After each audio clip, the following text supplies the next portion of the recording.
Hakim-Hakim pasal 21 ayat 1-25.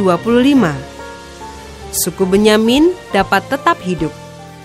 Orang-orang Israel telah bersumpah di Mispa demikian, seorang pun dari kita tak akan memberikan anaknya perempuan kepada seorang Benyamin menjadi istrinya.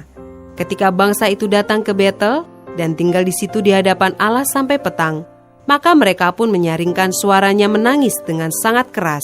Katanya, "Mengapa ya Tuhan Allah Israel terjadi hal yang begini di antara orang Israel, yakni bahwa hari ini satu suku dari antara orang Israel hilang." Keesokan harinya, pagi-pagi, maka bangsa itu mendirikan mezbah di situ, lalu mempersembahkan korban bakaran dan korban keselamatan.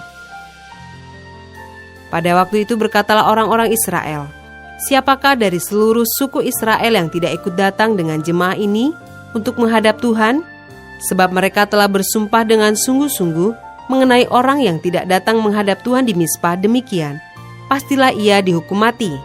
Orang-orang Israel merasa kasihan terhadap suku Benyamin, saudaranya itu. Maka kata mereka, "Hari ini ada satu suku terputus dari orang Israel.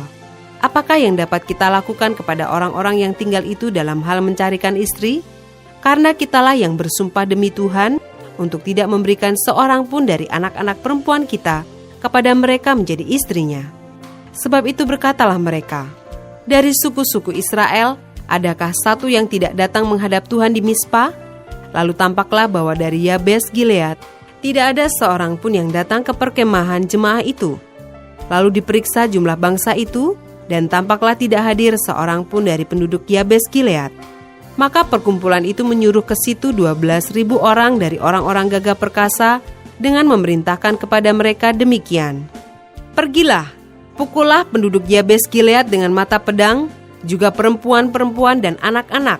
Tetapi perbuatlah begini, hanya semua laki-laki sajalah, dan semua perempuan yang telah pernah tidur dengan laki-laki harus kamu tumpas." Mereka menjumpai di antara penduduk Yabes Gilead 400 orang anak gadis, perawan yang belum pernah tidur dengan orang laki-laki. Lalu gadis-gadis itu dibawa mereka ke perkemahan di Silo, di tanah Kanaan. Sesudah itu segenap umat itu menyuruh orang membawa pesan kepada Bani Benyamin yang ada di Bukit Batu Rimon, lalu memaklumkan damai kepada mereka. Pada waktu itu kembalilah suku Benyamin, dan kepada mereka diberikan perempuan-perempuan yang telah dibiarkan hidup dari antara perempuan Yabes Gilead, tetapi belum cukup juga jumlahnya bagi mereka. Maka bangsa itu merasa kasihan kepada suku Benyamin, karena Tuhan telah membuat keretakan di antara suku-suku Israel. Kemudian berkatalah para tua-tua umat itu, "Apakah yang dapat kita lakukan kepada yang tinggal ini dalam hal mencarikan istri? Sebab perempuan-perempuan telah punah dari antara suku Benyamin." Lagi kata mereka, "Warisan orang-orang yang terluput itu haruslah tetap tinggal pada suku Benyamin, supaya jangan ada suku yang terhapus dari antara orang Israel. Tetapi kita ini tidak dapat memberikan istri kepada mereka dari anak-anak perempuan kita, sebab orang-orang Israel telah bersumpah demikian. Terkutuklah orang yang memberikan istri kepada suku Benyamin." Lalu kata mereka pula, "Setiap tahun ada perayaan bagi Tuhan di Silo, yang letaknya di sebelah utara Betel, di sebelah timur jalan raya yang menuju dari Betel ke Sikem, dan di sebelah selatan Lebona."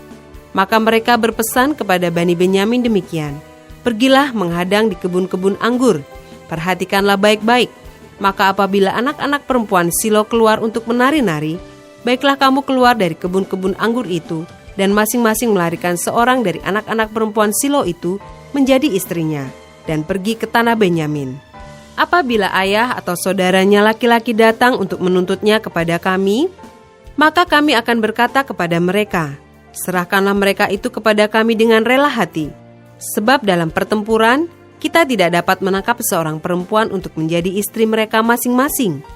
Memang kamu ini tidak memberikan anak-anak gadis itu kepada mereka, sebab seandainya demikian kamu bersalah." Jadi Bani Benyamin berbuat demikian. Dari gadis-gadis yang menari-nari yang dirampas itu, mereka mengambil perempuan. Jumlahnya sama dengan jumlah mereka. Kemudian pulanglah mereka ke milik pusakanya, lalu membangun kota-kotanya kembali dan diam di sana. Pada waktu itu pergilah orang Israel dari sana, masing-masing menurut suku dan kaumnya. Mereka masing-masing berangkat dari sana ke milik pusakanya. Pada zaman itu tidak ada raja di antara orang Israel. Setiap orang berbuat apa yang benar menurut pandangannya sendiri.